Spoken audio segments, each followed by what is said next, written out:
Aujourd'hui, on va faire quelque chose d'un peu nouveau, puisqu'on va s'intéresser à des métaux de transition du bloc D, du tableau périodique des éléments. Je crois que pour l'instant, j'ai encore jamais parlé de ces éléments, puisqu'on a surtout fait de la chimie organique classique, et par conséquent, pour l'instant, on a surtout travaillé avec des éléments du bloc P, et notamment le carbone, l'azote, l'oxygène, le chlore, le brome et le soufre. Les métaux de transition sont pourtant des éléments intéressants, à la base de complexes souvent colorés, et aux usages multiples, y compris en chimie organique.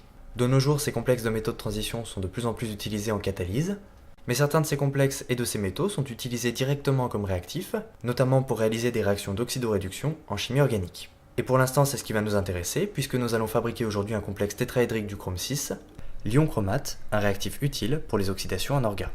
Dans ce complexe, le chrome a perdu ses 6 électrons de valence et est entouré de 4 ligands oxo, disposés en tétraèdre autour de lui. L'ion chromate est en fait très similaire à l'ion permanganate, un complexe du manganèse 7 de même géométrie, et aux propriétés similaires, puisqu'on utilise les deux comme oxydants. L'ion permanganate étant toutefois un oxydant plus fort. L'ion chromate en soi ne m'intéresse pas particulièrement, mais il permettra la synthèse de nombreux dérivés du chrome 6, qui eux par contre pourront avoir des propriétés très intéressantes. Pour commencer simplement, en protonnant 2 fois l'ion chromate, on obtient l'acide chromique. En chimie organique, on utilisera cet acide comme un oxydant fort, capable d'oxyder des alcools de façon totale, en cétone pour les secondaires et en acide carboxylique pour les primaires. On pourra toutefois s'arrêter au stade de l'aldéhyde en opérant dans des conditions un peu particulières. Un peu comme le permanganate, l'acide chromique permettra également d'oxyder des alkylbenzènes en acide benzoïque. Par une déshydratation à l'acide sulfurique, il est aussi possible de convertir l'acide chromique en trioxyde de chrome, un solide rouge particulièrement oxydant, souvent utilisé en association dans des complexes avec de la pyridine, pour des oxydations sélectives et fines d'alcool en aldéhyde ou en cétone. Cette association du trioxyde de chrome et de la pyridine est en fait à la base des réactifs de Collins et de Sarrett, très intéressant pour les oxydations d'alcool primaire en aldéhyde, car ils ne permettent pas la suroxydation en acide carboxylique. Il existe également une combinaison connue du trioxyde de chrome, du chlorure d'hydrogène et de la pyridine, qui constitue le chlorochromate de pyridinium, ou PCC, utilisé couramment pour les mêmes applications. Enfin, en traitant l'acide chromique par le chlorure d'hydrogène dans des conditions déshydratantes, on substitue les 2 ligands hydroxo par des ligands chloro et on obtient le chlorure de chromyle, un liquide rouge fumant à l'air, d'apparence analogue à du dibrome, et capable d'oxyder finement le toluène en benzaldéhyde dans ce qu'on appelle la réaction d'Étard. Les dérivés du chrome 6 ne sont pas spécialement difficiles à se procurer en France, puisque le chromate de sodium ou le dichromate de potassium sont des produits assez communs qu'on achète facilement sur internet. Cela dit, je me suis dit qu'il pourrait être intéressant d'essayer de fabriquer du chrome 6 uniquement à partir de produits disponibles en grande surface. Dans cette vidéo, nous fabriquerons donc du chromate de calcium à partir de fourchettes ou de cuillères en inox, de coquilles d'œufs et de quelques produits ménagers. Alors pourquoi les couverts en inox ? Eh bien en fait c'est parce que le chrome est un métal particulièrement résistant à la corrosion et que pour cette raison il entre dans la composition de l'inox en association avec du fer et du nickel. Et comme les ustensiles de cuisine sont souvent en inox, on a là une très bonne source de chrome pas cher et disponible au grand public. Alors il existe 2 types d'inox très répandus, l'inox 1810 qui contient 18% de chrome, 10% de nickel et 72% de fer, et l'inox 18-0 qui ne contient pas de nickel, mais 18% de chrome et 82% de fer. Pour cette synthèse, c'est l'inox 18-0 que j'ai utilisé, mais on pourrait tout à fait partir d'inox 18-10 sans même avoir à changer le procédé. Voici donc mon plan pour cette synthèse. Nous allons commencer par dissoudre les couverts dans de l'acide, afin d'oxyder les métaux, le fer, le chrome et éventuellement le nickel, à l'état de cation hydrosoluble. En introduisant dans le milieu une base telle que la soude, on pourra précipiter plus ou moins sélectivement l'hydroxyde de chrome 3, avec éventuellement un peu des hydroxydes de fer 2 et de nickel 2. Ces hydroxydes de métaux de transition seront ensuite oxydés en milieu alcalin par l'hypochlorite de sodium, ce qui devrait convertir le chrome 3 en chromate soluble, tout en laissant le fer et éventuellement le nickel sous forme de boues solides d'oxyde et d'hydroxyde insolubles dans l'eau. On pourra alors retirer ces boues par filtration pour isoler une solution riche en chromate de sodium. Parallèlement, on pourra dissoudre des coquilles d'œufs, principalement composées de carbonate de calcium, dans de l'acide chlorhydrique, de sorte à substituer les ions carbonates qui seront éliminés sous forme de CO2 par des ions chlorure, passant ainsi le calcium dans un autre sel, bien plus soluble dans l'eau. Il nous faudra néanmoins nous débarrasser des impuretés organiques, ce que nous pourrons faire d'abord par une filtration pour enlever les composés insolubles, puis par une pyrolyse, c'est-à-dire un très fort chauffage qui permet de carboniser et de décomposer les dernières impuretés organiques, les transformant ainsi en charbon, facilement éliminable par une nouvelle filtration, après redissolution du chlorure de calcium dans de l'eau. Les 2 solutions d'ion chromate et d'ion calcium ainsi obtenues seront ensuite mélangées pour précipiter sélectivement les ions chromates sous forme de chromate de calcium qui pourra être isolé par filtration.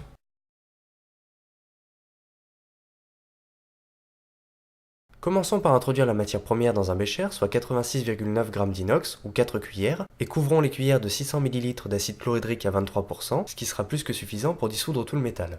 Rapidement, nous observons la formation de bulles d'hydrogène sur la surface des cuillères. Le métal commence à se dissoudre. Le potentiel standard du couple chrome 3 plus chrome 0 est en effet inférieur au potentiel standard du couple H plus H2.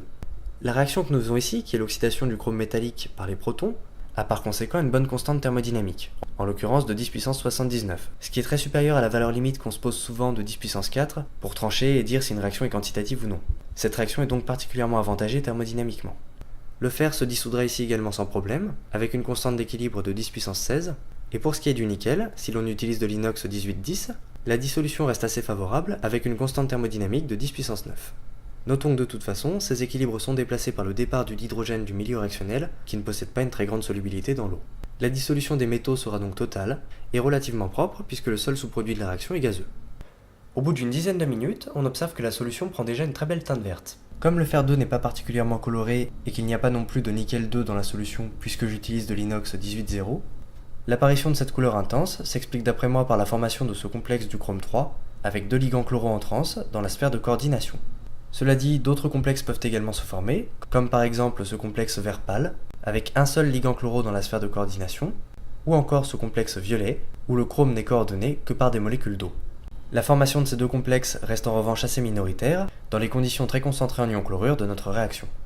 Après quelques heures, la température de l'acide devrait avoir augmenté légèrement, entraînant une accélération notable de la réaction. L'effervescence devrait alors être plus vive et le mélange plus mousseux.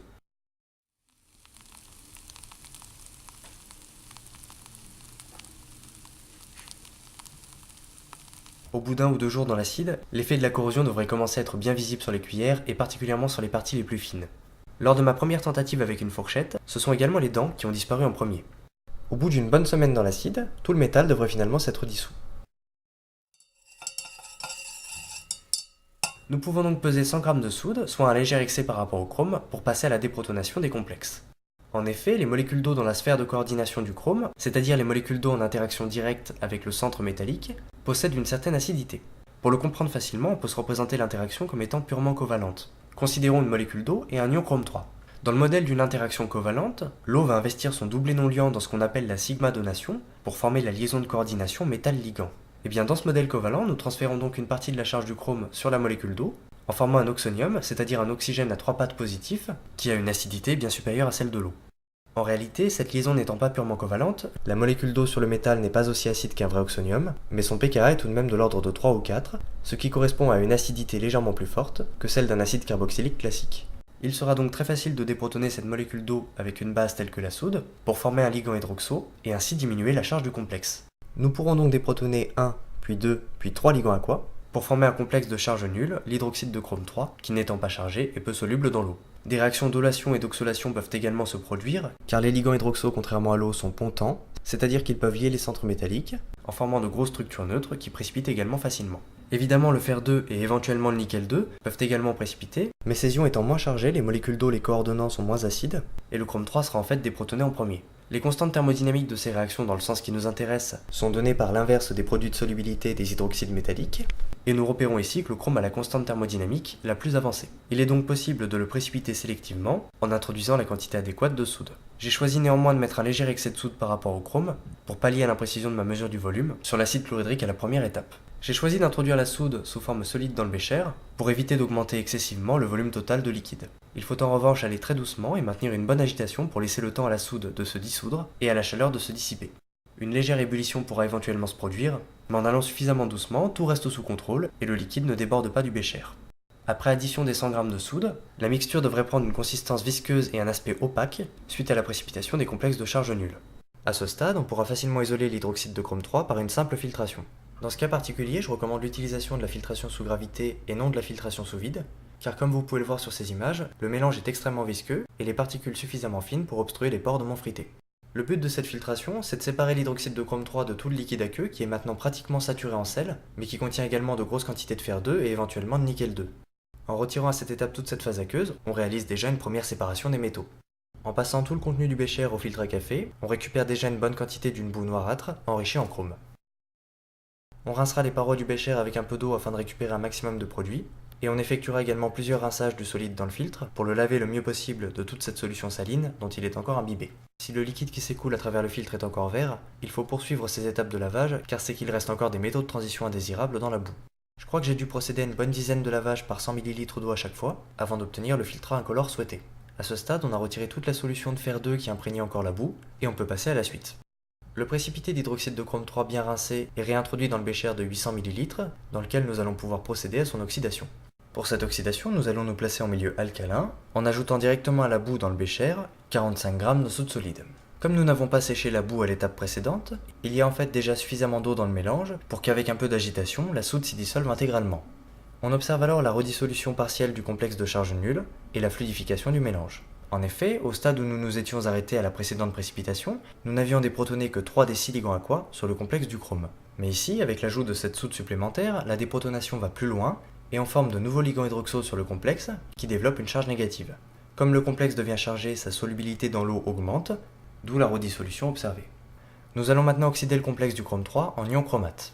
Pour cette oxydation, les ions hypochlorites fonctionnent très bien. Pour ce qui est de la thermodynamique, on constate en effet que le potentiel standard du couple hypochlorite-chlorure est nettement supérieur au potentiel standard du couple chrome 6-chrome 3 en milieu basique. Et par conséquent, la réaction d'oxydation du chrome 3 en chrome 6 par les ions hypochlorites, dont je vous ai mis l'équation juste ici, a une très bonne constante d'équilibre de 10 puissance 109. On pourra donc convertir quantitativement notre chrome 3 en chrome 6 en utilisant de la bonne vieille javel comme oxydant. Alors par parenthèse, on peut aussi utiliser du dichlore comme source d'hypochlorite en milieu basique. C'est ce que j'ai essayé la toute première fois que j'ai testé le procédé. Ça s'avère être un tout petit peu plus compliqué puisqu'il faut gérer un gaz. En revanche, c'est une méthode très propre qui présente l'avantage de ne pas faire augmenter excessivement le volume de mélange puisqu'on n'introduit pas de liquide supplémentaire dans le bécher. Je vais tout de même avoir tendance à opter plutôt pour la javel comme oxydant que pour le dichlore, mais principalement parce que c'est plus facile à manipuler et qu'en général ça me donne d'assez bons résultats. Introduisons donc dans le bécher de chrome 3 en milieu basique 250 ml d'eau de javel à 9,6% en masse d'hypochlorite de sodium. Agitons ensuite un peu pour homogénéiser et suspendre les particules. À ce stade, le chrome 3 est oxydé en chrome 6 et le fer 2, également présent dans la boue, est oxydé en fer 3. On observe d'ailleurs ici assez bien la couleur rouille caractéristique de l'hydroxyde de fer 3. Ces réactions sont exothermiques et la température du mélange s'élève facilement à une soixantaine de degrés Celsius. On attendra donc que le mélange refroidisse un peu sous agitation, avant d'ajouter le reste de la javel, 200 ml, pour un total de 450 ml. Après addition, le mélange est agité, puis laissé à réagir pendant une nuit entière. On observe alors l'apparition de la couleur jaune caractéristique des ions chromates, à mesure que les particules d'hydroxyde de fer 3 décantent au fond du bécher. De façon assez amusante, une partie de ces boues ferreuses présente des propriétés magnétiques, et on peut facilement manipuler et rassembler cette boue avec un gros aimant.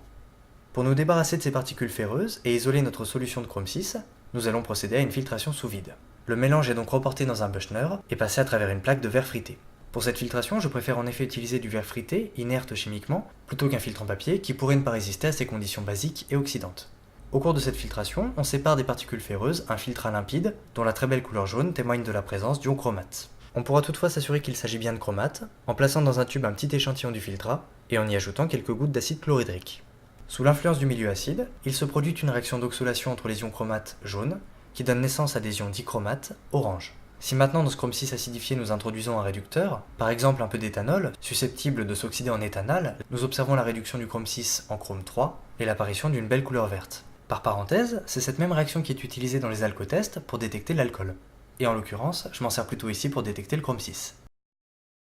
On peut donc continuer à filtrer le mélange, puisque nous savons que la couleur jaune du filtrat vient bien du chrome 6. On passera l'intégralité du contenu du bécher à travers le frité, pour isoler notre solution limpide riche en chromate de sodium de toutes les boues ferreuses et autres impuretés solides qui nous auront suivis jusqu'à présent. On rincera ensuite le bécher avec un peu d'eau et par la même occasion le solide dans le filtre.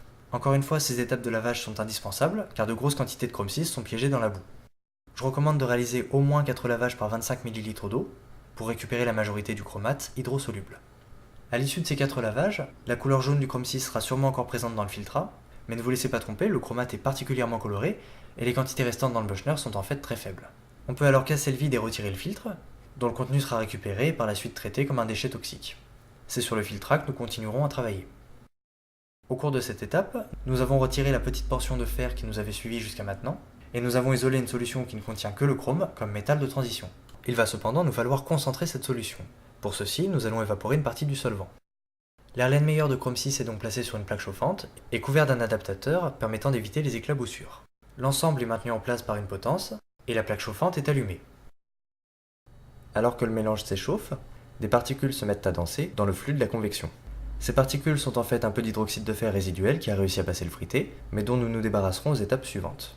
Ce que nous allons faire ici, c'est bouillir le liquide pour éliminer un maximum d'eau, réduire le volume de la solution et ainsi augmenter la concentration en chrome 6.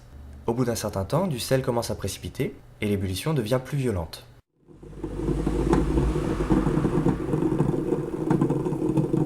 continuera à réduire le volume de la solution jusqu'à l'obtention d'une pâte orangée peu fluide, et à ce stade, on pourra alors arrêter la plaque chauffante. Nous allons maintenant filtrer la pâte orangée résiduelle obtenue, afin d'éliminer un maximum de sel et d'en sortir une solution concentrée en chromate de sodium. Le contenu de l'Erlenmeyer est donc reporté dans le Buchner, et la pompe à vide est allumée. Rapidement, la solution de chromate s'écoule à travers le frité, laissant du sel, toutefois encore bien jaune, dans le Buchner. Nous procéderons alors à quelques étapes de lavage avec de l'eau, de l'Erlenmeyer et du sel dans le Buchner. Évidemment, un peu de sel se redissoudra à cette étape, mais nous récupérerons ainsi la quasi-totalité du chromate de sodium, particulièrement soluble dans l'eau. Nous laisserons tourner la pompe à vide pendant 15 minutes, afin d'essorer le sel autant que possible et de récupérer un maximum de solution. On pourra alors enfin casser le vide et retirer le Buchner.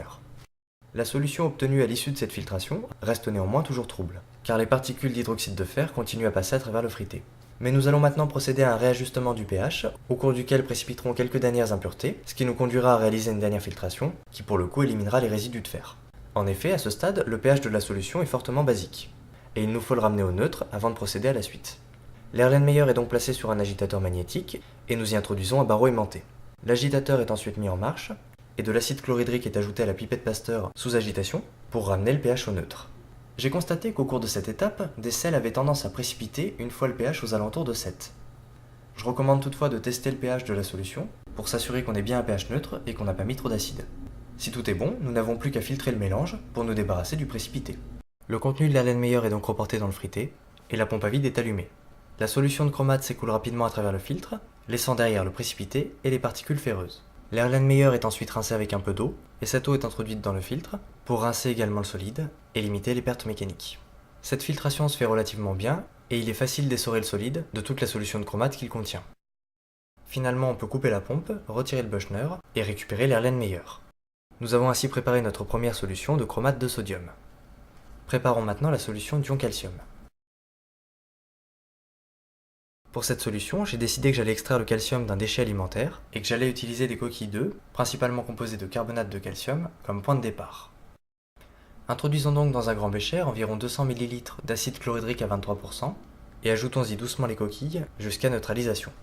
Le mélange se met à mousser, car du dioxyde de carbone est produit, en même temps que le calcium se solubilise. La réaction que nous faisons ici est très simple, et pour calculer sa constante thermodynamique, nous pouvons la décrire selon un chemin fictif décomposé en 3 étapes, pour lesquelles toutes les constantes sont tabulées. Le point de départ est donc ici, c'est le carbonate de calcium des coquilles et les protons de l'acide fort, et le point d'arrivée est ici, où le calcium est solubilisé et l'acidité neutralisée. Le chemin que j'ai donc choisi de décrire est le suivant. D'abord, le carbonate de calcium est dissocié. Cet équilibre étant défini par la constante thermodynamique tabulée qui est le produit de solubilité dans l'eau, ou Ks, du carbonate de calcium. Puis les ions carbonates sont protonés une fois, avec pour constante l'inverse du Ka des ions hydrogénocarbonates formés, et finalement les ions hydrogénocarbonates sont protonés, avec pour constante l'inverse du Ka de l'acide carbonique. La constante de la réaction totale, qui nous intéresse ici, est simplement le produit des 3 constantes thermodynamiques impliquées, dans le sens qui mène du départ à l'arrivée. On trouve une constante de l'ordre de 10 puissance 8, on aura donc ici une bonne conversion. Notons que de toute façon ici nous générons un gaz, le CO2, qui quitte le milieu réactionnel et déplace par conséquent l'équilibre. On continuera donc à ajouter des coquilles dans le bécher en agitant régulièrement jusqu'à neutralisation de tout l'acide. On pourra arrêter lorsque l'ajout de coquilles ne générera alors quasiment plus d'effervescence. À ce stade, pour récupérer la solution de chlorure de calcium, il nous faut filtrer tous les débris organiques et les coquilles en excès. Encore une fois, on aura recours au filtre à café, car les petites particules organiques en suspension dans le liquide tendent à obstruer les pores de mon frité. En principe, le filtre à café devrait retenir la majorité des composés solides et nous permettre d'en séparer une solution limpide, riche en chlorure de calcium. Évidemment, si nous éliminons ici une bonne partie de ces solides organiques indésirables, la solution de chlorure de calcium qui aura pu s'écouler à travers le filtre ne sera pas pour autant débarrassée de tous les composés hydrosolubles. Pour éliminer ces produits carbonés, nous allons les dégrader thermiquement en chauffant très fortement le mélange. Plaçons donc notre solution sur une plaque chauffante et commençons à chauffer pour en un premier temps évaporer l'eau. La solution rentre rapidement en ébullition et le liquide s'évapore, concentrant peu à peu le mélange en chlorure de calcium. Le liquide devient progressivement sirupeux et l'ébullition irrégulière, c'est pourquoi je recommande de chauffer doucement en un premier temps et de réaliser cette étape dans un récipient assez large comme un cristallisoire. À partir d'un certain point, des solides précipitent, le mélange devient plus mousseux et l'ébullition plus régulière. On pourra alors à ce stade mettre la plaque chauffante à fond pour déshydrater totalement le milieu et carboniser les impuretés organiques. On observera rapidement la formation d'une croûte initialement claire, qu'on pourra broyer et concasser en une fine poudre pour faciliter le séchage et la carbonisation. On devrait alors observer un noircissement progressif du solide, dû à la dégradation des composés organiques. Au bout d'1 heure de calcination, on pourra alors arrêter la plaque chauffante et laisser refroidir le cristallisoir avant de passer à l'extraction du chlorure de calcium. À présent, nous allons séparer le chlorure de calcium des cendres en l'extrayant à l'eau. Une centaine de millilitres d'eau est donc ajoutée au solide, et le mélange est agité afin de redissoudre le chlorure de calcium. On obtient un liquide noir et opaque, car les impuretés organiques qui ont été carbonisées ne se redissolvent pas. Il nous sera donc facile d'obtenir une solution limpide de chlorure de calcium en procédant à une simple filtration. Le mélange est donc reporté dans le Buchner, et la pompe à vide est allumée pour tirer la solution de chlorure de calcium à travers le frité, la séparant ainsi du charbon ou autre impureté solide. Une fois cette filtration achevée, on pourra casser le vide, retirer le Buchner et récupérer l'Erlenmeyer. La couleur ambrée de la solution de chlorure de calcium ainsi obtenue témoigne toutefois de la présence d'un contaminant organique. Mais cette contamination n'est que peu gênante et nous pourrons utiliser la solution telle qu'elle. À présent que nous disposons de nos deux solutions, d'ion chromate issu des couverts en inox et d'ion calcium issu des coquilles d'œufs, nous allons pouvoir les faire réagir entre elles pour précipiter le chromate de calcium qui nous intéresse ici. Plaçons sur un agitateur magnétique chauffant l'Erlenmeyer de la solution de chromate et introduisons-y un barreau aimanté.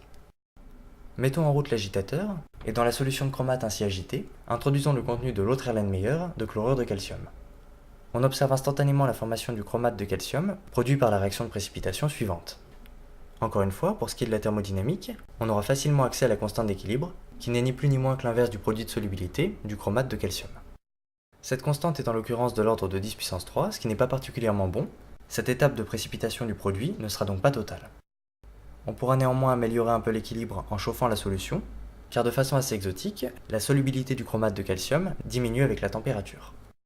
Allumons donc le chauffage de la plaque et portons la mixture à un peu plus de 70 degrés Celsius pour réduire la solubilité du chromate de calcium et ainsi précipiter un maximum de produit. Lorsque le mélange est chaud, nous pouvons couper la plaque pour passer à la dernière filtration et isoler notre précipité. Le contenu de l'Erlenmeyer est donc pour la dernière fois reporté dans le Buchner et la pompe à vide est allumée pour écouler le liquide à travers le frité. L'Erlenmeyer est ensuite rincé avec un peu d'eau chaude pour minimiser les pertes de produit. De même, un peu d'eau chaude est utilisée pour rincer les parois du Buchner et laver le solide dans le filtre. À cette étape, nous retirons alors tout le chlorure de sodium qui sera éliminé avec le filtrat. La croûte de solide est ensuite cassée et aérée pour faciliter son séchage, et la pompe à vide est laissée allumée pendant 20 minutes pour essorer le produit autant que possible.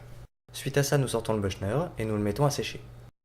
Son contenu est ensuite vidé sur une feuille de papier et le barreau aimanté est retiré de la poudre. On pourra alors transférer notre complexe du chrome 6 propre et sec dans un petit sachet en plastique pour sa conservation. Finalement, cette synthèse nous aura fourni 31 g de chromate de calcium, ce qui correspond à un rendement très correct de 66% sur le chrome initialement présent dans l'inox des 4 cuillères investies dans le procédé. Pour une fois, je me suis dit qu'exceptionnellement, on allait faire une petite parenthèse sur le traitement des déchets. Comme vous pouvez vous en douter, cette synthèse génère énormément de déchets de chrome 6, et étant donné la toxicité du chrome hexavalent, on ne peut cette fois-ci pas se contenter de jeter les déchets à l'égout. Nous allons donc procéder à un recyclage du chrome. Dans les déchets de chromate, introduisons un peu d'acide chlorhydrique. On observe alors un virage à l'orange suite à la formation des ions dichromates. Dans la solution de chrome 6 acidifiée, introduisons ensuite un réducteur. En l'occurrence, j'utilise ici de l'éthanol qui me revient assez peu cher. Une lente réduction du chrome 6 en chrome 3 devrait alors se produire, accompagnée d'un noircissement progressif de la solution, qui au bout d'une dizaine d'heures devrait avoir pris une assez belle teinte verte ou bleue, caractéristique du chrome 3. Pour cette réduction, d'autres réducteurs minéraux, comme par exemple le sulfite, dithionite ou thiosulfate de sodium, pourront également être utilisés et agiront beaucoup plus rapidement. Mais ces réducteurs coûtent néanmoins plus cher que l'alcool à brûler, et généralement je préfère économiser mes réactifs. Une fois tout le chrome 6 réduit à l'état de chrome 3, on pourra ajouter une base, en l'occurrence de la soude, pour en précipiter l'hydroxyde. Comme mes déchets contenaient également du calcium, qui à ce stade n'a toujours pas été retiré de la solution, de l'hydroxyde de calcium devrait également précipiter en deuxième, sous forme d'un solide blanc, indiquant qu'à ce stade, il ne reste plus de chrome en solution. Le mélange est ensuite filtré pour récupérer le précipité et éliminer toute la solution saline. On notera qu'à ce stade, la solution qui passe à travers le filtre est incolore, car débarrassée de tout le chrome. On procédera bien sûr à une série de quelques lavages de la pâte, afin de la rincer de tous les sels qu'elle contient, et de n'isoler qu'un mélange d'hydroxyde de chrome 3 et de calcium. On pourra ensuite récupérer le Buchner et le placer sur un deuxième Erlenmeyer. On versera ensuite sur la pâte d'hydroxyde un peu d'acide sulfurique dilué, afin de redissoudre le chrome sous forme de sulfate de chrome 3. Le calcium va également passer au sulfate, mais le sulfate de calcium étant insoluble dans l'eau, il devrait rester dans le frité. On agitera bien pour s'assurer d'avoir redissous tout le chrome, puis on pourra activer la pompe à vide pour l'aspirer à travers le frité dans l'Erlenmeyer du dessous. Le sulfate de calcium restant dans le filtre sera ensuite rincé avec un peu d'eau pour éviter de laisser du chrome derrière nous. Enfin, nous pouvons réajouter de la soude pour précipiter l'hydroxyde de chrome 3, cette fois-ci pur, que nous n'aurons plus qu'à filtrer et à rincer avec de l'eau. Une fois le produit sec, on pourra facilement le décoller du fruité et le récupérer pour un usage ultérieur. En recyclant systématiquement le chrome de cette façon, on arrive en fait à tourner en circuit fermé et à ne produire que des déchets bénins dont on pourra se débarrasser facilement. La prochaine fois, si j'ai besoin de chrome 6, plutôt que de partir de couverts en inox, je pourrais directement partir de ce chrome 3 et m'économiser un temps précieux. Dans une future vidéo, nous tenterons d'utiliser notre chromate de calcium pour préparer du chlorure de chromyle qui nous servira à une réaction d'étard sur le toluène que nous essaierons d'oxyder ainsi en benzaldéhyde.